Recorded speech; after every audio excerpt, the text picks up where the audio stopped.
ನಮಸ್ಕಾರ. ದೇಶದ ಇಸ್ರೋ ಸಂಸ್ಥೆಯಿಂದ 100ರಿಂದ 120ಕ್ಕೂ ಹೆಚ್ಚು ಗ್ರೂಪ್ ಎ ವಿಜ್ಞಾನಿಗಳು, ಸೈಂಟಿಸ್ಟ್ಗಳು ಒಂದು ರೀತಿಯಲ್ಲಿ ರಾಜೀನಾಮೆ VRS ತಗೊಂಡಿದ್ದಾರೆ. ಒಂದು ರೀತಿ ಸಾಮೂಹಿಕ ರಾಜೀನಾಮೆ ಅಂತ ಹೇಳಿದ್ರು ಸಹ ಇದು ತಪ್ಪಾಗೋದಿಲ್ಲ. ಕಾರಣ ಯಾಕೆ ಅಂತಂದ್ರೆ, ಬೆಂಗಳೂರಿನ UR ರಾವ್ ಇಸ್ರೋ ಸಂಸ್ಥೆ ಏನಿದೆ, ಕೇರಳ ತಿರುವನಂತಪುರಂ, ಎರಡೂ ಕಡೆ ಹೆಚ್ಚು ಕಡಿಮೆ ಒಂದು 100ರಿಂದ 120ಕ್ಕೂ ಇದು ಸರ್ಕಾರ ಸಹ, ಕೇಂದ್ರ ಸರ್ಕಾರ ಸಹ ಇದನ್ನ ಕನ್ಫರ್ಮ್ ಮಾಡಿದೆ. ದೇಶ ತುಂಬಾ ಅಜ್ಞಾನಿಗಳೇ ಕೂತಿರ್ಬೇಕಾರೆ ವಿಜ್ಞಾನಿಗಳಿಗೆ ಕೆಲಸ ಏನು? ನನ್ಗನ್ಸಿದ್ದು, ಈ ದೇಶದಲ್ಲಿ ಬರೀ ಅಜ್ಞಾನಿಗಳು, ರಾಜಕಾರಣಿಗಳು ನಂಬಿರೋ ಅಂತ ದೇಶವನ್ನ ಹಾಳು ಮಾಡ್ತಾ ಇರೋ ರಾಜಕಾರಣಿಗಳನ್ನ, ರಾಜ್ಯವನ್ನ ಹಾಳು ಮಾಡ್ತಾ ಇರೋ ನಾವು ಮಡ್ಕೊಲ್ಲ ರಾಜಕಾರಣಿಗಳನ್ನ ನಂಬುತ್ತಿರುವ ಅಜ್ಞಾನಿಗಳಿರ್ಬೇಕಾರೆ ವಿಜ್ಞಾನಿಗಳಿಗೆ ಕೆಲಸ ಏನು? 100ರಿಂದ 120 ಎಲ್ಲ ಒಂದು ಟಾಪ್ ದೊಡ್ಡ ದೊಡ್ಡ ಮಿಷನ್ ಅಲ್ಲಿ ಇಸ್ರೋ ಮಿಷನ್ ಅಲ್ಲಿ ಕೆಲಸ ಮಾಡ್ತಾ ಇದ್ದಂತ ವಿಜ್ಞಾನಿಗಳು ಒಂದು 100-120 ಅಂದ್ರೆ ಮೆಜಾರಿಟಿ ವಿಜ್ಞಾನಿಗಳು ರಿಸೈನ್ ಮಾಡಿದ್ದಾರೆ ಅಂತ ಆಯ್ತು. ಇನ್ನೇನು ಈ ತಲೆಯಲ್ಲಿ ಸಗಣಿ ಇರೋರು ಹೋಗಿ ಅದನ್ನ ಇಸ್ರೋನ ನಡ್ಸ್ಕೊಂಡ್ಲಿ. ಯಾಕೆ ಅಂತಂದ್ರೆ, ಒಂದು ಬಲವಾದ ಕಾರಣ ಏನು ಅಂತಂದ್ರೆ, ಈ ಇಸ್ರೋ ಬಿಟ್ಟು ಕೇಂದ್ರ ಮೋದಿ ಸರ್ಕಾರ 2020ರಲ್ಲಿ ಪ್ರೈವೇಟ್ ಐ ಥಿಂಕ್ ಏರೋಸ್ಪೇಸ್ಗೆ ಕಾನೂನುಗಳನ್ನ ತಿದ್ದುಪಡಿ ಮಾಡಿ ಬೇರೆ ಬೇರೆ ಪ್ರೈವೇಟ್ ಕಂಪನಿಗಳು ಭಾರತದಲ್ಲಿ ಸ್ಪೇಸ್ ಪ್ರೋಗ್ರಾಮ್ಗಳನ್ನ ಮಾಡ್ತಾ ಇದೆ. ಇಸ್ರೋನ ಮೀರ್ಸೋ ಅಂತ ಪ್ರೈವೇಟ್ ಪ್ರೋಗ್ರಾಮ್ಗಳು ನಡೀತಾ ಇರ್ಬೇಕಾರೆ ಸೊ ಏನಾಯ್ತು, ಇದನ್ನೆಲ್ಲ ತಿದ್ದುಪಡಿ ಮಾಡಿ ಪ್ರೈವೇಟ್ ಅವ್ರನ್ನ ಓಪನ್ ಮಾಡಿದ್ದು ಬೇರೆ ಯಾರು ಅಲ್ಲ, ಇದೇ ಕೇಂದ್ರ ಮೋದಿ ಸರ್ಕಾರ. ಒಳ್ಳೊಳ್ಳೆ ಸಂಬಳ ಕೊಡ್ತಾರೆ, ಹಿಂಸೆ ಇರಲ್ಲ, ಇಲ್ಲಿ ಪ್ರೋಗ್ರಾಮ್ ಮಾಡ್ಲಿಕ್ಕೆ ಆಗಲ್ಲ, ಜೊತೆನಲ್ಲಿ ಹಿಂಸೆ. ಆಮೇಲೆ ಎಲ್ಲೋ ಒಂದು ಕಡೆ ಐ ಥಿಂಕ್ ಬೆಟರ್ ಆಪರ್ಚುನಿಟಿಗೋಸ್ಕರ ಬೆಂಗಳೂರು ಮತ್ತೆ ಕೇರಳದಲ್ಲಿರೋ ತಿರುವನಂತಪುರದಲ್ಲಿರೋ ಇಸ್ರೋ ಇದರಿಂದ ಒಂದು 100-120 ಜನ ಬಿಟ್ಟು ಹೋಗಿದ್ದಾರೆ. ಏನ್ ಮಾಡಕ್ಕಾಗುತ್ತೆ? ದೇಶ ತುಂಬಾ ಬರೀ ಅಜ್ಞಾನಿಗಳೇ ತುಂಬಿರ್ಬೇಕಾರೆ ಒಂದ್ ಕಡೆ ಕೇಂದ್ರ ಸರ್ಕಾರ ಸಾಲ ಮಾಡಿ ದೇಶದ ಸಾಲವನ್ನ ಏರಿಸಿದೆ, ದೇಶದ ಆಸ್ತಿಗಳನ್ನ ಮಾರಾಟ ಮಾಡಿದೆ. Education system completely broken. ಇವತ್ತು ಆ ಎಜುಕೇಶನ್ ಸಿಸ್ಟಮ್ಗೋಸ್ಕರ ದೆಹಲಿನಲ್ಲಿ ಉಪವಾಸ ಸತ್ಯಾಗ್ರಹಕ್ಕೆ ವಿಜ್ಞಾನಿ ಆದಂತ, ನಮ್ ಪ್ರಕಾರ ಅವರು ವಿಜ್ಞಾನಿ, ಬಿಜೆಪಿ ಮೋದಿ ಭಕ್ತರ ಪ್ರಕಾರ ಅವನೊಬ್ಬ just engineer. No problem, engineer ಆದ್ರೆ ನಿಮ್ಮ ಈ ಒಂದು ನೀಟ್ ಪೇಪರ್ದ ಹಗರಣವನ್ನ ಇವತ್ತು ಇನ್ಫ್ಯಾಕ್ಟ್ ಇದನ್ನೇನೋ ಹುಡ್ಕೊಲ್ಲ ಅಮೆರಿಕದ ಅಲ್ಲಿನ ಅಮೆರಿಕದ ಇವರು ಅಮೆರಿಕನ್ಸ್ ಈ ಒಂದು ಸೋನಮ್ ವಾಂಗ್ಚುಕ್ ಅವರನ್ನ ಭೇಟಿ ಮಾಡಬೇಕು ಅಂತ ಹೇಳಿ I think if I am not wrong ಅಲ್ಲಿನ ಇವರನ್ನ ಪ್ರಧಾನಿ ಮೋದಿ ಅವರನ್ನ ಐ ಥಿಂಕ್ ಮಾತುಕತೆ ನಡೆಸ್ತಾ ಇದ್ದಾರೆ ಅಂತ ಹೇಳ್ತಾ. ಒಂದ್ ಕಡೆ ನಮ್ಮ ಮಂಗಳೂರಲ್ಲಿ ಬೀದಿಗಳಲ್ಲಿ ಹೆಣ್ಮಕ್ಳನ್ನ ಕತ್ತರಿಸ್ತಾ ಇರುವಂತ ಸೈಕೋಗಳು, ಬೆಂಗಳೂರಲ್ಲಿ ಕತ್ತರಿಸ್ತಾ ಇರುವಂತ ಸೈಕೋಗಳು. ಸೊ ಪ್ರಶ್ನೆ ಏನಪ್ಪಾ ಅಂತಂದ್ರೆ, ಇನ್ನು ಮುಂದೆ ಆದ್ರೂ ಸ್ವಲ್ಪ ಬುದ್ಧಿವಂತರಾಗಿ ಬದಲಾವಣೆ ತರೋ ಅಂತ ವ್ಯವಸ್ಥೆನ ನೀವೇ ಮಾಡ್ಕೊಳ್ಬೇಕು. ಇದೇ ರಾಜಕಾರಣಿಗಳಿಗೆ ನೀವು ಓಟ್ ಹಾಕ್ತಾ ಇದ್ರೆ ಅವರು ನಿಮ್ಮನ್ನ ಒಬ್ರಿಗೊಬ್ರು ದ್ವೇಷ ಮಾಡಿಕೊಂಡು ಯಾರೋ ಒಬ್ರು ಪೋಸ್ಟ್ ಹಾಕಿದ್ರು, ಮಂಗಳೂರಲ್ಲಿ ಅಲ್ಲ ದಕ್ಷಿಣ ಕನ್ನಡದಲ್ಲಿ ಧರಣಿ ಆಗ್ಬೇಕಾದ್ರೆ ಒಂದು ಸಮುದಾಯದವರು ಸತ್ತರೆ ಅವಾಗ ಮಾತ್ರ ಧರಣಿ ಆಗುತ್ತೆ, ಇಲ್ಲ ಅಂತಂದ್ರೆ ಎಲ್ಲರೂ ಬಾಯಿ ಮುಚ್ಕೊಂಡಿರ್ತಾರೆ ಅಂತ. ಈ ಮಟ್ಟಕ್ಕೆ ನಮ್ಮ ಸಮಾಜ ಕುಸಿದು ಹೋಗ್ಬಾರ್ದು. ಇವತ್ತು ರಾಜಕೀಯ ಮಾಡೋರು ಮಕ್ಕಳೆಲ್ಲ ಆರಾಮಾಗಿ ಬೇರೆ ಬೇರೆ ಕಂಟ್ರಿಗಳಲ್ಲಿ ಆರಾಮಾಗಿ ಒಳ್ಳೊಳ್ಳೆ ಜಾಗಗಳಲ್ಲಿ ಓದ್ಕೊಂಡು ಆರಾಮಾಗಿದ್ದಾರೆ. ಇವತ್ತು ಕೊಲೆ ಆಗ್ತಾ ಇರೋದು ಸಾಮಾನ್ಯ ಜನರ ಮಕ್ಕಳು. ಸಾಮಾನ್ಯ ಜನರ ಮಕ್ಕಳಿಗೆ ಈ ಸೈಕೋಗಳು ಭಾಷಣಗಳ ಮುಖಾಂತರ ವಿಷ ಬೀಜವನ್ನ ಬಿತ್ತಿ ಅವರನ್ನ ಸೈಕೋಗಳಾಗಿ ಮಾಡಿ ಅವ್ರುಗಳು ಇವತ್ತು ಕೊಲೆ ಮಾಡಿ, ಇವತ್ತು ನೋಡಿ ಅವನು ಆ ಕೊಲೆ ಮಾಡಿದವನು ಚೇತನ್ನು ವಿಷ ಕುಡಿದು ಅಲ್ಲಿ ಏನೋ ಸಾಯಕ್ಕೆ ಪ್ರಯತ್ನ ಅಂತೆ, ಗೊತ್ತಿಲ್ಲ ಅಲ್ರಿ. ಇದೆಲ್ಲ ನಾವು ಕಣ್ಣಾರೆ ನೋಡ್ಬೇಕಲ್ಲ. ಖಂಡಿತವಾಗಿ ಹೇಳ್ತೀವಿ, ಈ ದೇಶದಲ್ಲಿ ಇರ್ಬೇಕು ಅಂತ ನಮಗೂ ಅಂತೂ ಅನ್ನಿಸ್ತಾ ಇಲ್ಲ. ಕೆಲವ್ರು ಹೇಳ್ತಾರೆ ದೇಶ ಬಿಟ್ಟು ಹೋಗೋದು, ಬಿಟ್ಟೋಗೋದೇ ವಾಸಿ ಅನ್ಸುತ್ತೆ. ಅಲ್ಲರಿ, ದಿನ ಬೆಳಗ್ಗೆ ಬೆಂಗಳೂರಲ್ಲಿ ಏನೋ ಕತ್ತರಿಸಾಕ್ತಾರೆ, ಅಲ್ಲಿ ಕತ್ತರಿಸಾಕ್ತಾರೆ. ಈ ರೀತಿ ಪ್ರಪಂಚದಲ್ಲಿ ಇರೋ ಬದಲು ಖಾಲಿ ಮಾಡ್ಕೊಂಡು ಬೇರೆ ಯಾವ್ದನ್ನ ದೇಶಕ್ಕೆ ಹೋಗಿ ಆರಾಮಾಗಿ ಇರೋಬರ ಆಸ್ತಿ ಎಲ್ಲ ಮಾರ್ಬಿಟ್ಟತ ಬೇರೆ ದೇಶದಲ್ಲಿ ಇರೋದು ಒಳ್ಳೇದು ಅಂತ ನಮ್ಗನ್ನಿಸ್ತದೆ. ಸರ್ಕಾರವನ್ನು ನಂಬ್ಕೊಂಡು ಪೊಲೀಸರು ನಂಬ್ಕೊಂಡು ಆಚೆ ಹೋಗಕ್ ಹೋಗ್ಬೇಡಿ. ನಿಮ್ಮ ಸೆಲ್ಫ್ ಡಿಫೆನ್ಸ್ ಅನ್ನ, ನಿಮ್ಮ ಕೇರ್ ಅನ್ನ ನೀವೇ ತಗೊಳ್ಬೇಕು. ಯಾರು ಬೇಕಾದ್ರೆ ಚಾಕು ಹಾಕ್ತಾರೆ, ಯಾರು ಬೇರೆ ಮಚ್ಚಲ್ಲಿ ಹೊಡಿಬಹುದು, ಏನ್ ಅನಾಹುತ ಬೇಕಾದ್ರೆ ಆಗ್ಬಹುದು. ಇಲ್ಲ, this is what we are realising. ಅದನ್ನ ಸಮಾಜ ಒಪ್ಕೊಳ್ತೋ ಬಿಡುತ್ತೋ ಗೊತ್ತಿಲ್ಲ, ಬಟ್ ಆದರೆ ನಡೀತಾ ಇರೋದು ಮಾತ್ರ ಇದೆ. ನಿಮ್ಮ ಮೇಲೆ ಡಿಪೆಂಡ್ ಆಗಿ ಹೊರಗಡೆ ಹೋಗಿ, ಎಸ್ಪೆಷಲಿ ಹೆಣ್ಮಕ್ಳು. ನಿಮ್ಮನ್ನ ಪೊಲೀಸರು ಕಾಪಾಡೋದಿಲ್ಲ, ಸಮಾಜನೂ ಕಾಪಾಡೋದಿಲ್ಲ, ಸರ್ಕಾರನೂ ಕಾಪಾಡೋದಿಲ್ಲ. ನಿಮ್ಮ ಕೊಲೆ ಆಗ್ತಾ ಇದ್ರೆ ಅದನ್ನ ವಿಡಿಯೋ ಮಾಡ್ತಾರೆ. ಕೊಲೆಯನ್ನ ತಪ್ಪಿಸ್ಲಿಕ್ಕೆ ಯಾವುದೇ ಪ್ರಯತ್ನ ಬೀಳೋದಿಲ್ಲ. ನೋಡಿ ಎಂತ ಸಮಾಜದಲ್ಲಿ ನಾವು ಜೀವನ ಮಾಡ್ತಾ ಇದೀವಿ ಅಂತಂದ್ರೆ, ಅಲ್ಲೊಂದು ಕೊಲೆ ನಡೀತಾ ಇದೆ ಅಂದ್ರೆ ಮಾನಗೇಡಿ ಸಮಾಜ ರೀ, ಅಲ್ರಿ ಕೊಲೆ ನಡೀತಾ ಇದೆ ಅಂತ ಅಟ್ಲೀಸ್ಟ್ ಕಿರ್ಚ್ಬೋದಲ್ವಾ? ಒಂದು ಕೂಗ ಹಾಕರೆ ಅಟ್ಲೀಸ್ಟ್ ಪ್ರಾಣ ಆರೋ ತಕ್ಕ ಮಟ್ಟಿಗೆ ಉಳಿಬಹುದು. ಒಂದೆರಡೇಟ್ ಹಾಕ್ಬಿಟ್ಟಿದ್ದಾನೆ ಅಂತ ಅನ್ಕೊಂಡ್ರು ಕೂಡ ಪ್ರಾಣ ಉಳಿಬಹುದಾಗಿತ್ತು. ಆ ಕೊಲೆಯನ್ನ ಮಾಡ್ತಾ ಇರೋದನ್ನ ವಿಡಿಯೋ ಮಾಡಾಕುವಂತ ಸಮಾಜ, ಕೊಲೆಯನ್ನ ಮಾಡ್ತಾ ಇದ್ರೆ ನೋಡ್ಕೊಂಡಿರೋಂತ ಸಮಾಜ, ಕೊಲೆಯನ್ನ ಪ್ರಿವೆಂಟ್ ಮಾಡ್ಲಿಕ್ಕೆ ಆಗದಂತ ಈ ವ್ಯವಸ್ಥೆ ಮತ್ತೆ ಪೊಲೀಸು ಮತ್ತೆ ರಾಜಕಾರಣಿಗಳು, ಸರ್ಕಾರ ಎಚ್ಚರಿಕೆಯಿಂದ ಇರಿ. ಏನೋ ಒಂದು ಬಿದ್ದ ಗುಡ್ ನ್ಯೂಸ್ ಇಸ್ ಇಸ್ರೋದಲ್ಲಿರುವಂತ ವಿಜ್ಞಾನಿಗಳು ರಾಜೀನಾಮೆ ಕೊಟ್ಟಿದ್ದಾರೆ. 100 ಜನ ಬೇರೆ ಬೇರೆ ಸಂಸ್ಥೆಗಳು ಹೋಗ್ತಾ ಇದಾರೆ ಅಂತ. ಹೋಗ್ಲಿ ಬಿಡಿ, ಏನಕ್ಕೆ ಬೇಕಾಗಿದೆ, ಅವರೆಲ್ಲ ವೇಸ್ಟ್. ಓಕೆ, ಒಳ್ಳೆ ಭೂಮಿ ಕೊಟ್ಟಿದೆ, ಆ ಭೂಮಿಯನ್ನೇ ನಮ್ ಕೈಲಿ ಕಾಪಾಡ್ಕೊಳಕ್ ಆಗ್ತಾ ಇಲ್ಲ. ಈ ಭಾರತ ಕೊಟ್ಟಿದೆ, ಈ ದೇಶ ಕೊಟ್ಟಿದೆ, ಅದನ್ನೇ ನಾವು ಕಾಪಾಡ್ಕೊಳಕ್ ಆಗ್ತಾ ಇಲ್ಲ. ಅಲ್ಲೆಲ್ಲೋ ಮನುಷ್ಯಲ್ ಜಾಗದಲ್ಲಿ ಅಲ್ಲಿ ಹೋಗಿ ಏನ್ ಹುಡುಕಾಟ ಕೊಟ್ರೆ ಅದನ್ನೇ ನಮ್ ಕೈಲಿ ಮಾಡ್ಕೊಳಕ್ ಆಗಲ್ಲ ಅಂತ ಹೇಳ್ತಾ ಈ ವಿಡಿಯೋನ ಮುಗಿಸ್ತಾ ಇದ್ದಾನೆ. Sorry to say that Mangaluru ಜನ ಎಚ್ಚೆತ್ಕೊಳ್ಬೇಕು. ಒಂದು ಕಡೆ ಒಂದು ಸಮುದಾಯ ಕಾಂಗ್ರೆಸ್ ಸಪೋರ್ಟ್ ಮಾಡ್ತೀರಾ, ಇನ್ನೊಂದು ಸಮುದಾಯ ಬಿಜೆಪಿ ಸಪೋರ್ಟ್ ಮಾಡ್ತೀರಾ. ಇಬ್ಬರನ್ನು ಈ ಸಮಾಜವನ್ನ ಒಡೆದು ಆ ರಾಜಕಾರಣಿ ಒಂದ್ಸತಿ ಗೆದ್ದು ಬರ್ತಾನೆ, ಈ ರಾಜಕಾರಣಿ ಒಂದ್ಸತಿ ಗೆದ್ದು ಬರ್ತಾನೆ. ಇವತ್ತು ಕೊಲೆಯಾಗಿ ಭಯಾನಕ ವಾತಾವರಣದಲ್ಲಿರೋದು ಇದೇ ಮಂಗಳೂರು, ಇದೇ ದಕ್ಷಿಣ ಕನ್ನಡ. ಇಲ್ಲಿವರೆಗೂ ಈ ತರ ಒಬ್ರಿಗೊಬ್ರನ್ನ ಕೊಚ್ಕೊಂಡು ವಿಷ ಹಾಕೊಂಡು ಭಾಷಣ ಮಾಡ್ಕೊಂಡು ಆ ಮಾನಗೇಡಿಗಳು ಭಾಷಣ ಮಾಡ್ತಾರಲ್ಲ, ಅವ್ರಿಗೆಲ್ಲ ಹೆಂಡ್ರು ಮಕ್ಕಳು ಸಂಸಾರ ಏನೂ ಇಲ್ಲ, ಎಲ್ಲ ಅಬೇಬೇರಿಗಳು. ಇಂಥ ಅಬೇಬೇರಿಗಳ ಭಾಷಣ ಕೇಳಿ ಸಮಾಜ ಒಡೆದೋಗ್ತಾ ಇದೆ. ಸರ್ಕಾರ ಮೌನವಾಗಿದೆ, ಪೊಲೀಸರು ನಿಸ್ಸಹಾಯಕರಾಗಿದ್ದಾರೆ. ಕೊಲೆ ಆದ ಮೇಲೆ ಅವನನ್ನು ಎನ್ಕೌಂಟರ್ ಮಾಡಿ ಸಾಯಿಸಿ ಬಿಡಿ ಅಂತಂದ್ರೆ ನಾವು ಎತ್ತ ಸಾಕ್ತಾ ಇದೀವಿ ಅಂತ ನೀವೇ ಯೋಚನೆ ಮಾಡ್ಕೊಳ್ಳಿ. This is a very serious. Dakshina Kannada, Uttara Kannada ಮತ್ತೆ ನೀವು ಜನ ಯೋಚನೆ ಮಾಡಬೇಕು. ಎಂತ ಸಮಾಜದಲ್ಲಿ ನೀವೆಲ್ಲ ಬದುಕ್ತಾ ಇದ್ದೀರಾ. ಆರಾಮಾಗಿ ಅವ್ರ ಮಕ್ಕಳನ್ನ ಮೈಗೆ ಹಿಡ್ಕೊಂಡು ಭಾಷಣ ಮಾಡಿ ಆ ಮಕ್ಕಳ ತಲೆಗೆ, ಅಲ್ರಿ ನೆನ್ನೆ ಅವನು ಚೇತನ್ ಕಚ್ಚಿದವನಿಗೆ if I am not wrong ಅವನ ಬ್ಯಾಕ್ ಗ್ರೌಂಡ್ ನ ವೆರಿಫೈ ಮಾಡಿದ್ರೆ ಖಂಡಿತವಾಗಿ ಈ ಒಂದು ವಿಷದ ಭಾಷಣಗಳಿಗೆ ಒಬ್ಬ ಬಲಿಪಶು ಅಂತಾನೆ ಹೇಳ್ಬಹುದು.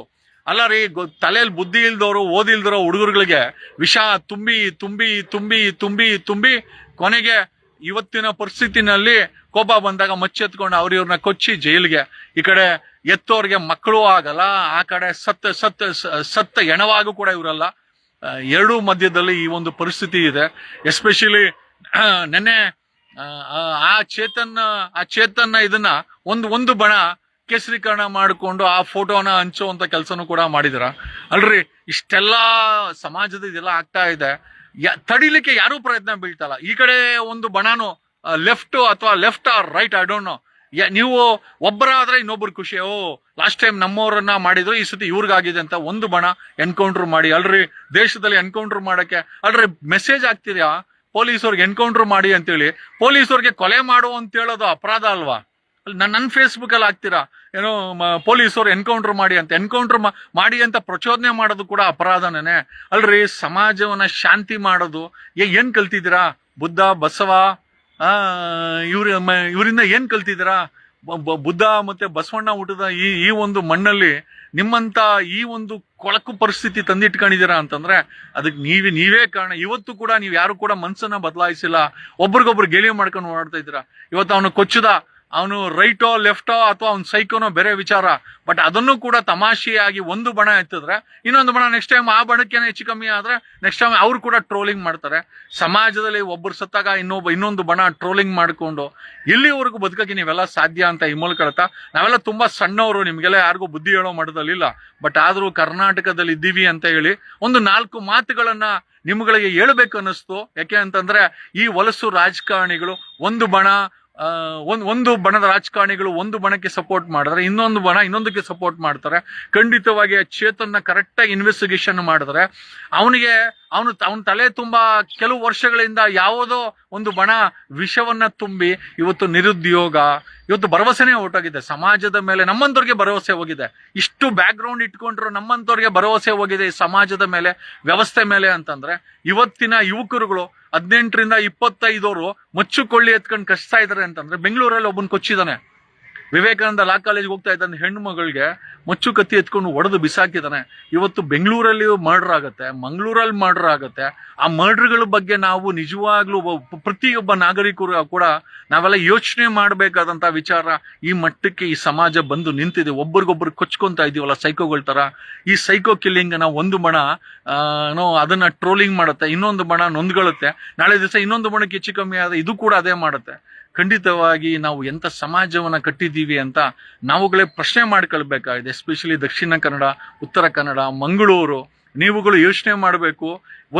ಒಂದು ರಾಜಕಾರಣಿ ಬಂದು ಒಬ್ಬರನ್ನ ಹೀಯಾಳಿಸಿ ಎತ್ತು ಕಟ್ತಾನೆ, ಇನ್ನೊಂದು ರಾಜಕಾರಣಿ ಬಂದು ಇನ್ನೊಬ್ಬರನ್ನ ಹೀಯಾಳಿಸ್ಕೊಳ್ತಾನೆ. ಹಾಳಾಗಿ ಹೋಗ್ತಾ ಇರೋದು ನಿಮ್ಮ ಸಮಾಜ, ನೀವಿರುವಂತ ವಾತಾವರಣ ಖಂಡಿತವಾಗಿ ಹಾಳಾಗಿ ಹೋಗ್ತಾ ಇದೆ. ಯೋಚನೆ ಮಾಡಿ. ಓಕೆ, ಯಾವ ಕಾಂಗ್ರೆಸ್ ಅವರು ಬರಲ್ಲ, ಯಾವ ಬಿಜೆಪಿ ಅವರು ಬರಲ್ಲ. ಆರಾಮಾಗಿ ಶೋಭಾ ಕರಂದ್ಲಾಜೆ ಆರಾಮಾಗಿ MP ಆಗಿ ಆರಾಮಾಗಿ ಇರ್ತಾರೆ. ಏನೋ MP ಸೂರ್ಯ ಅವನು ಕೂಡ ಆರಾಮಾಗಿ ಇರ್ತಾನೆ.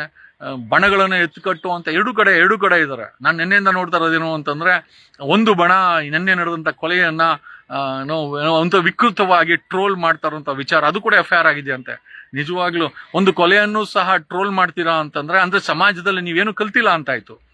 ನಾಳೆ ದಿವಸ ನಿಮ್ಮನೇಲಾದ್ರೂ ಕೂಡ ಇದೇ ರೀತಿ ಆಗುತ್ತೆ, ಇದು ನಿಮಗ್ ಜ್ಞಾಪಕ ಇರ್ಲಿ ಅಂತ ಹೇಳುತ್ತಾ, ಸಮಾಜಕ್ಕೆ ಒಳ್ಳೇದನ್ನ ಬಯಸ್ಲಿಕ್ಕೆ ನಾವೆಲ್ಲ ಓದಿದ ಮಾತ್ರಕ್ಕೆ ಒಳ್ಳೆಯವರಂತಲ್ಲ. ಓದಿದ ಮೇಲೆ ಸಮಾಜದಲ್ಲಿ ಹೆಂಗಿರ್ಬೇಕು ಅಂತ ನಾವು ತಿಳ್ಕೊಂಡಾಗ ಮಾತ್ರ ನಾವು ಬುದ್ಧಿವಂತರು ಅಲ್ರಿ. ಇವತ್ತಿನ ಯುವ ಜನತೆಯನ್ನ ಕೊಲೆಗಾರರನ್ನಾಗಿ ಮಾಡ್ತಾ ಇರುವಂತ ಸಮಾಜದ ಬಗ್ಗೆ ನಮ್ಗೆ ಯಾರಿಗೂ ಕೂಡ ಬೇಜಾರಿಲ್ಲ ಅಂತಂದ್ರೆ ನಾವೆಂತ ಸಮಾಜವನ್ನ ಕಟ್ಟಿದೀವಿ, ನಾಚಿಕೆ ಆಗ್ಬೇಕ್ರಿ.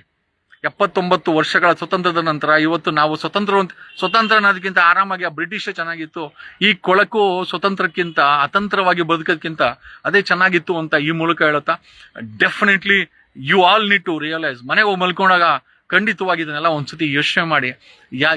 ಯಾರ ಸಾಧನೆಗೋಸ್ಕರ ಈ ಕೊಲೆಗಳು ನಡೀತಾ ಇದೆ, ಈ ಕೊಲೆಗಳಿಗೆ ಪ್ರಚೋದನೆ ಮಾಡ್ತಾವ್ರು ಯಾರು, ಈ ದ್ವೇಷ ಭಾಷಣಗಳನ್ನ ಮಾಡ್ಲಿಕ್ಕೆ ನೀವು ಸಹಕಾರ ಕೊಡ್ತಾ ಇರೋದು. ಒಂದು ಬಣ ಒಂದ್ ಕಡೆ ಸಹಕಾರ ಕೊಟ್ರೆ ಇನ್ನೊಂದು ಬಣ ಒಂದೊಂದ್ ಕಡೆ ಸಹಕಾರ ಕೊಡ್ತಾರೆ.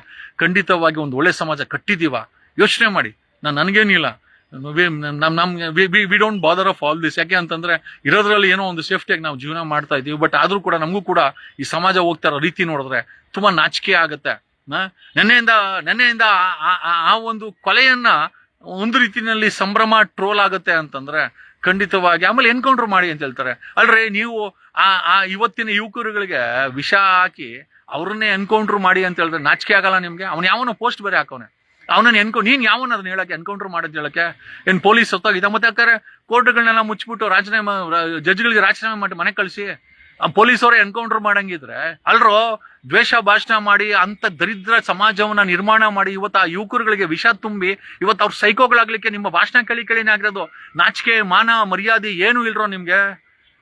ಇಂಥ ಭಾಷಣಗಳನ್ನು ಮಾಡಿ ಮಾಡಿ ಮಾಡಿ ಮಾಡಿ ಆ ಸಮಾಜ ಇವತ್ತು ಯುವಕರು ಕೊಲೆಗಾರರಾಗ್ತಾ ಇದಾರೆ, ಸೈಕೋಗಳಾಗ್ತಾ ಇದಾರೆ ಅಂತ ನಿಮ್ಮ ಭಾಷಣ, ಬೇವರ್ಸಿಗಳ ಭಾಷಣವನ್ನ ಮೊದಲು ಬಣದ್ ಬಿಡಿ. ಅವನ್ ಯಾವನೋ ಪೋಸ್ಟ್ ಬೇರೆ ಹಾಕವನೆ, ಏನೋ ಎನ್ಕೌಂಟರ್ ಮಾಡಿ ಅಂತ. ಎನ್ಕೌಂಟರ್ ಮಾಡಕ್ಕೆ ಪ್ರಾವಿಷನ್ ಇದೆಯಾನ? ಲೇ ನಿನಗೆ ಕಾನೂನು ಗೊತ್ತಿದ್ರೆ, ದೇಶದ ಸಂವಿಧಾನ ಓದಿದ್ರೆ ಬೇವರ್ಸಿಗಳ ಈ ತರ ಎಲ್ಲ ಪೋಸ್ಟ್ಗಳು ಹಾಕಲ್ಲ. ಇವತ್ತು ನಿನ್ನೆ ನಡೆದಿರೋ ಕೊಲೆಗಳಾಗಿರ್ಬೋದು ಅಥವಾ ಬೆಂಗಳೂರಲ್ಲಿ ನಡೆದಂತ ಕೊಲೆಗಳಾಗಿರ್ಬೋದು, ನಿಮ್ಮ ಭಾಷಣದ ವಿಷ ಅವರ ತಲೆಯಲ್ಲಿ ತುಂಬಿ ಅವರು ಸೈಕೋಗಳಾಗಿ ಇವತ್ತು ಕೊಲೆಗಾರರಾಗಿ ಜೈಲಿಗೆ ಹೋಗ್ತಾ ಇದ್ದಾರೆ ಅಥವಾ ಸತ್ತು ಮಶಾಣಕ್ಕೆ ಹೆಣವಾಗ್ತಾ ಇದ್ದಾರೆ. ಇವತ್ತಾದ್ರೂ ಈ ದ್ವೇಷವನ್ನ ತುಂಬುವಂತ ಕೆಲಸವನ್ನ ನೀವೆಲ್ಲ ಬಿಡಬೇಕು. ಅಲ್ಲ, ನಿಜವಾಗ್ಲೂ ಎಂತ ಸಮಾಜ ಕಟ್ಟಿದ್ರಿ ಕಣಾಲಿ, ಎಂತ ಸಮಾಜ ಕಟ್ಟಿದ್ರ? ನಾಚಿಕೆ ಗೀಚಿಕೆ ಆಗಲ್ವಾ ನಿಮ್ಗೆ? ಭಾಷಣ ಮಾಡಿ ಇವತ್ತಿನ ಯುವಕರುಗಳನ್ನ ಸೈಕೋಗಳಾಗಿ ಮಾಡಿದಿರಲ್ಲ, ನಿಮ್ಗೆ ಯಾರಿಗೂ ನಾಚಿಕೆ ಆಗಲ್ವಾ? ನಿಮ್ಗೆ ಯಾರಿಗೂ ಪ್ರಾಮಾಣಿಕತೆ ಇಲ್ಲ? ಮನೇಲಿ ಹೆಂಡತಿ ಮಕ್ಳು ಇದ್ರೆ ನಿಮ್ಗೆ ಗೊತ್ತಾಗ್ತದೆ. ಇದ್ರು ಕೂಡ ಎಲ್ಲೋ ಫಾರಿನ್ ಅಲ್ಲಿ ಇರ್ತಾರೆ, ಎಲ್ಲೋ ಅಧಿಕಾರದಲ್ಲಿ ಇರ್ತಾರೆ, ಗನ್ಮೆನ್ಗಳು ಇಟ್ಕೊಂಡಿರ್ತಾರೆ, ಒಳ್ಳೊಳ್ಳೆ ವ್ಯವಸ್ಥೆ ಇರ್ತದೆ, ನಿಮ್ಗೆ ಪೊಲೀಸ್ ಸಹಕಾರ ಇರ್ತದೆ, ಪೊಲೀಸರು ಸೆಕ್ಯೂರಿಟಿ ಕೊಡ್ತಾರೆ. ಎಲ್ಲಿ ಬೇರೆಯವ್ರ ಮಕ್ಕಳ ಕೈಗೆ ಇವತ್ತು ಅವ್ರ ತಲೆಗೆ ವಿಷ ತುಂಬಿ ಮಚ್ಕೊಟ್ಟು ಇವತ್ತು ಅವ್ರು ಮರ್ಡರ್ಗಳು ಮಾಡಿದಾಗ ಅವ್ರನ್ನ ಎನ್ಕೌಂಟರ್ ಮಾಡಿ ಅಂತ ಹೇಳೋ ಅಂತ ನಾಚಿಕೆ ಗೆಟ್ಟಿನ ಸಮಾಜವನ್ನ ನಾವು ನಿರ್ಮಾಣ ಮಾಡಿದೀವಿ ಅಂತಂದ್ರೆ, ನಿಮ್ಗೇನೋ ಅಧಿಕಾರ ಇದೆ ಎನ್ಕೌಂಟರ್ ಮಾಡಂತ ಹೇಳಕ್ಕೆ? ಅವ್ರ ತಲೆಗೆ ವಿಷ ಹಾಕೋ ಅಂತ ಹೇಳಿದ್ಯಾರು? ಹಾಕಿದ್ಯಾರು? ಹಾಕ್ಸಿದ್ಯಾರು? ಭಾಷಣಗಳ ಮೂಲಕ ಅವನನ್ನ ಚಪ್ಪಲಿಲಿ ಹೊಡಿಬೇಕು. ಯಾವನು ಮೈಕ್ ಇಟ್ಕೊಂಡು ಈ ಯುವ ಜನತೆಗೆ ವಿಷ ತುಂಬಿ ಇವತ್ತು ಸೈಕೋಗಳು ಮಾಡ್ತಾರೆ, ಅವ್ರನ್ನ ಚಪ್ಪಲಿಲಿ ಹೊಡಿಬೇಕು. ಆವತ್ತೇ ಸಮಾಜ ಬದಲಾವಣೆ ಆಗೋದು. ನನಗೆ ಹೇಳಕ್ಕೆ ಏನೂ ಬಾಧೆ ಇಲ್ಲ. ಓಕೆ, ಇಂಥ ಸಮಾಜವನ್ನ ವಿಷಭರಿತ ಮಾಡಿ ಸೈಕೋಗಳು ಮಾಡುವಂತ ಬೇವರ್ಸಿ ಭಾಷಣಕಾರಗಳಿಗೆ ಚಪ್ಪಲಿಲಿ ಹೊಡಿಬೇಕು. ಇವತ್ತು ಸಮಾಜ ಅಲ್ಲ, ಇವತ್ತಿನ ಯುವ ಜನತೆ ಬದುಕಿ ಬಾಳಬೇಕಾದವರು ಮಚ್ಚುಗಳು ಕತ್ತಿಗಳು ಎತ್ಕೊಂಡು ಕತ್ತರಿಸ್ತಾರೆ. ಅದು ಹೆಣ್ಣು ಮಕ್ಕಳನ್ನ, அந்த ವೀಕರ್ ಸೆಕ್ಷನ್. ಆ ಹೆಣ್ಣು ಮಕ್ಕಳು ಒಂದೇಟು ಹೊಡೆದ್ರೆ ಸತ್ತೋಗ್ತಾರೆ. ಅವ್ರಿಗೆ ಕತ್ತಿನೇ ಬೇಕಾಗಿಲ್ಲ.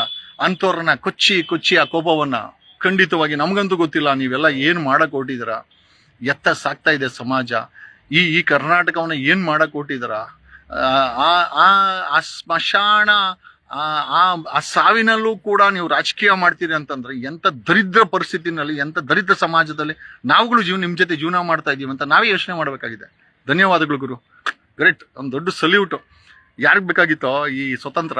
ಆರಾಮಾಗಿ ಆ ಬ್ರಿಟಿಷರು ಬೂಟಲ್ಲಿ ಹೊಡೆದು ಒಂದು ಬನ್ ಕೊಟ್ಟರು, ಬ್ರೆಡ್ ಬನ್ನ ಕೊಡೋರು, ತಿನ್ಕೊಂಡಿರ್ಬೋದು, ಆರಾಮಾಗಿ ಇರ್ಬೋದಾಗಿತ್ತು. ಬೇಕಾಗಿತ್ತ ನಮ್ಗೆ ಈ ಸಮಾಜ? ಕೊಲೆ ಮಾಡ್ಕೊಳೋ ಸಮಾಜ ಬೇಕೇನ್ರ ನಮ್ಗೆ? ಮೈಕಳು ಹಿಡ್ಕೊಂಡು ಇವತ್ತಿನ ಯುವ ಜನತೆಗೆ ವಿಷವನ್ನು ತುಂಬುವಂತ ಸಮಾಜ ನಮಗ್ ಬೇಕಾಗಿದ್ಯಾ? ಚಪ್ಪಲಿಲೇ ಹೊಡಿಬೇಕು ಕಣಲ್ಲಿ. ಆ ಯುವ ಜನತೆ ನಿಮ್ಮ ಭಾಷಣ ಕೇಳ್ತಲ್ಲ, ಅವ್ರಿಗೆ ಬುದ್ಧಿ ಇಲ್ಲ, ಬಟ್ ಅವ್ರ ತಲೆಗೆ ವಿಷ ತುಂಬ್ತಿರಲ್ಲ ನೀವು, ನಿಮ್ಮಗಳನ್ನ ಚಪ್ಪಲಿಲೇ ಹೊಡಿಬೇಕು. ನಮ್ಗೆ ನೋವಾಗುತ್ತೆ, ಇದನ್ನೆಲ್ಲ ಹೇಳ್ಲಿಕ್ಕೂ ನೋವಾಗುತ್ತೆ ನಮ್ಗೆ really we feel very sorry even to say this.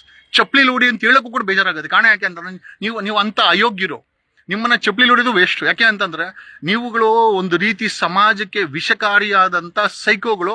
ನೀವು ಆ ಸೈಕೋ ಮಾತುಗಳನ್ನ ಹೇಳಿ ಈ ಸಮಾಜವನ್ನ ಹಾಳು ಮಾಡ್ತಾರೆ. ನಿಮ್ಮನ್ನ ಯಾವನು ಕೇಳೋರು ಮಾಡೋಣ ಯಾವನು ಇಲ್ಲ. It has become republic. ನಾವು ಹಾಕಿದ್ದೆ ಯಾವ ಡಾಕ್ಟರೇಟು ಯಾವ ಲಾಯರು ವರ್ಕೌಟ್ ಆಗಲ್ಲ. ಹೆಗಲ್ಗಳ ಮೇಲೆ ಒಂದೊಂದು ಆ ಶಾಲೆಗಳು ಹಾಕೊಂಡು ನೀವು ಮಾಡೋವಂಥ ಕೆಲಸ, ಮಾಡೋವಂಥ ಭಾಷಣ ಖಂಡಿತವಾಗಿ ಸಮಾಜವನ್ನ ಉದ್ಧಾರ ಅಂತೂ ಮಾಡಲ್ಲ. ಚಪ್ಪಲಿಯೇ ಹೊಡಿಬೇಕು ನಿಮ್ಮೆಲ್ಲರಿಗೂ. ನನ್ನಂತನೇನೋ CM ಆದ್ರೆ ನಿಜವಾಗ್ಲೂ ಹೇಳ್ತೀನಿ, ಸಮಾಜವನ್ನ ಹೊಡೆಯೋ ಶಕ್ತಿಗಳಿಗೆ ನಿಜವಾಗ್ಲೂ we need to bring in a special law. ಎತ್ಸಾಗ್ತಾ ಇದೆ ಸಮಾಜ. ಅವ್ನು ಬರೋದು ಮೈಕ್ ಹಿಡ್ಕೊಳೋದು, ಮಾತಾಡೋದು, ವಿಷ ಹಾಕ್ಬಿಟ್ಟು ಹೋಗ್ಬಿಡೋದು. ಇನ್ನೊಬ್ಬ ಬರೋದು, ಇನ್ನೊಂದು ಮೈಕ್ ಹಿಡ್ಕೊಳೋದು, ಮಾತಾಡೋದು, ವಿಷ ಹಾಕ್ಬಿಟ್ಟು ಹೋಗ್ಬಿಡೋದು. ಆ ಇವತ್ತಿನ ಯುವ ಜನತೆ ಇವತ್ತು ಮರ್ಡರ್ಗಳು ಮಾಡಕ್ಕೆ ನೀವೇ ಕಾರಣ. ನೀವು ಯಾವನ್ ಭಾಷಣ ಮಾಡಿದಿರೋ ನಿಮ್ಮಗಳನ್ನೆಲ್ಲಾರು ಕೂಡ ಯೋ ಕಾನ್ಸ್ಪೈರ್ಡ್ ಯೋ ಪ್ರೊವೋಕ್ಡ್ ಫಾರ್ ದ ಮರ್ಡರ್ ಅಂತ ಹೇಳಿ ನಿಮ್ಮಗಳನ್ನೂ ಕೂಡ ಆ ಮರ್ಡರ್ಗಳಲ್ಲಿ ಫಿಕ್ಸ್ ಮಾಡಬೇಕು. ಬಟ್ ಆ ದಮ್ಮು ತಾಕತ್ತಿರುವಂತ ಪೊಲೀಸು ಸರ್ಕಾರ ಇಲ್ಲ. ಧನ್ಯವಾದಗಳು. ನಮ್ಗೆ ಹೇಳಕ್ಕೆ ಇಷ್ಟೇ ಉಳಿದಿತ್ತು, ಹೇಳ್ಬೇಕು ಅನ್ನಿಸ್ತು. ಓಕೆ, ಈ ಅಜ್ಞಾನಿಗಳೇ ತುಂಬಿರೋ ಸಮಾಜದಲ್ಲಿ ವಿಜ್ಞಾನಿಗಳು ಯಾಕಬೇಕಾಗಿದೆ? ಓಕೆ, ಶಾಲೋ ಹಾಕೊಂಡ್ರೆ ಅವನೊಬ್ಬ ಡಾಕ್ಟರೇಟು ಲೆಕ್ಕ ಹಾಕೊಳ್ಳಿ. ಅವನೊಂದು ಮೈಕ್ ಹಿಡ್ಕೊಂಬಿಟ್ಟು ದ್ವೇಷ ಭಾಷಣ ಮಾಡಿದ್ರೆ ಅವನೊಬ್ಬ ದೊಡ್ಡ ಆಯ್ತು ಭಾಷಣಕಾರ. ಈ ಸಮಾಜ ಅವನ ಮಾತು ಕೇಳುತ್ತೆ. ಆ ಮಾತು ಕೇಳಿ ಇವತ್ತು ಸೈಕೋ ಆಗುತ್ತೆ. ಸೈಕೋ ಆಗಿ ಕತ್ತರಿಸಾಕ್ತಾರೆ. ಒಂದು ಕಡೆ ಆ ಬಣದವ್ರು ಬೀಳ್ತಾರೆ, ಒಂದ್ ಕಡೆ ಈ ಬಣದವ್ರು ಬೀಳ್ತಾರೆ. ಸಮಾಜ ಎತ್ತೋಗ್ತಾ ಇದೆ. Thanks a lot.